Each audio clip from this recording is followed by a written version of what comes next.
کیا آپ نے کبھی سوچا ہے جب آپ سجدے میں روتے ہیں تو اللہ رب العزت آپ کے ساتھ کیا معاملہ فرماتا ہے؟ السلام علیکم ورحمۃ اللہ وبرکاتہ۔ خوش آمدید ہے آپ کے اس چینل میں جہاں ہم آپ کے سامنے ایمان کو تازہ کر دینے والی کہانیاں قرآن و سنت کی روشنی میں پیش کرتے ہیں۔ رسول اللہ صلی اللہ علیہ وآلہ وسلم نے فرمایا، جب بندہ سجدے میں ہوتا ہے تو وہ اپنے رب کی سب سے قریب ہوتا ہے، اور جب وہ روتا ہے تو اللہ تعالیٰ فرشتوں سے فرماتا ہے، دیکھو میرے اس بندے کو، اس نے میرے خوف اور محبت میں آنسو بہائے۔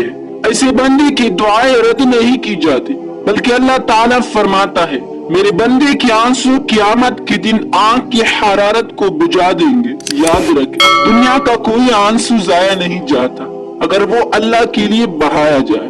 دوستو، اگر آپ چاہتے ہیں کہ آپ کی دعائیں قبول ہوں تو سجدے میں رو کر اللہ سے مانگا کر اللہ کے حضور میں بہایا گیا ایک آنسو آپ کی تقدیر بدل سکتا ہے۔ اگر آپ کو یہ ویڈیو پسند آئی تو چینل کو سبسکرائب کرنا اور دوسروں تک شیئر کرنا نہ بھولیں۔